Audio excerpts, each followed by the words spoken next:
Is more e-bike speed bad? Let me explain what I mean about that.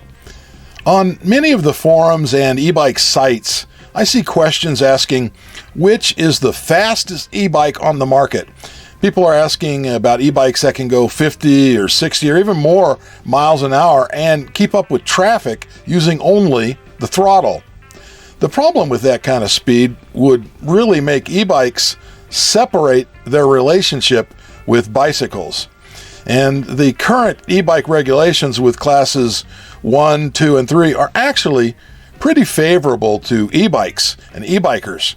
Now, e-bikes are generally still treated as bicycles, which gives us, the e-biking community, lots of freedoms. No license, no registration, no insurance, etc. And generally, e-bikes still have plenty of access to the paths and trails that allow bicycles. Now, e-bikes are only allowed these privileges because they're considered bicycles and not a motorized vehicle like a moped or motorcycle. Keeping the relationship with bicycles is key to the future of e-bikes. The further e-bikes go from bicycles, the harder it's going to be to argue that an e-bike should be regulated like a bicycle instead of a motorized vehicle.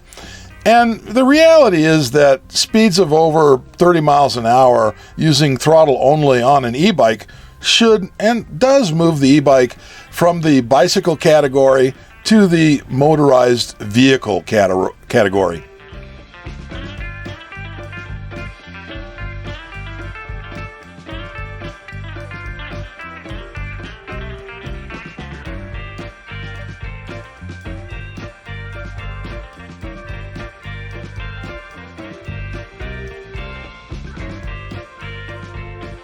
Many in the e-biking community are arguing that e-bike laws don't reflect the true nature and needs of the e-biking community.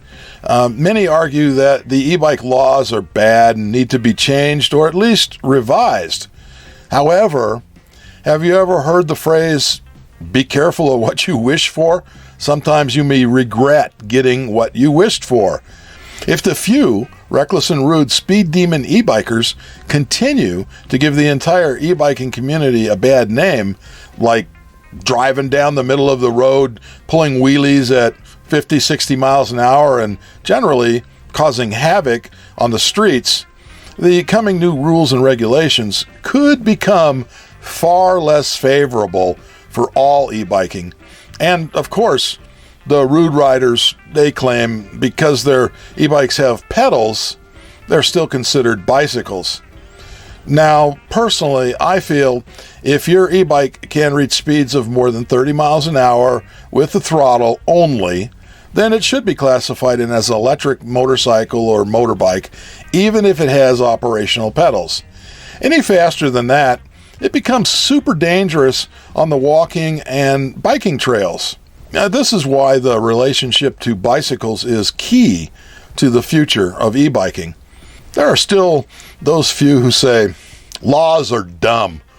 Why can't I buy a 60 mile an hour e-bike and just go the speed limit like cars? Well, now you're comparing yourself to a motorized vehicle. And if you want an electric moped, motorcycle, or dirt bike, please, just get one of those instead and register it legally. Don't try to lump it in with e-bikes and make it worse for all e-bikes overall. Now, we all know you can't control how others use their e-bikes, but you can control how you use yours. And as the e-bike community grows and the more good e-bike ambassadors the community has, then the better chance the non-e-biking community will begin to respect e-biking, and the powers that be will upgrade and revise the current e-bike rules and regulations to realistically reflect the needs of the e-bike community. With the explosive growth of e-biking, the only way to improve the e-bike rules and the regulations is with a lot of great e-bike ambassadors. So be a great e-bike ambassador.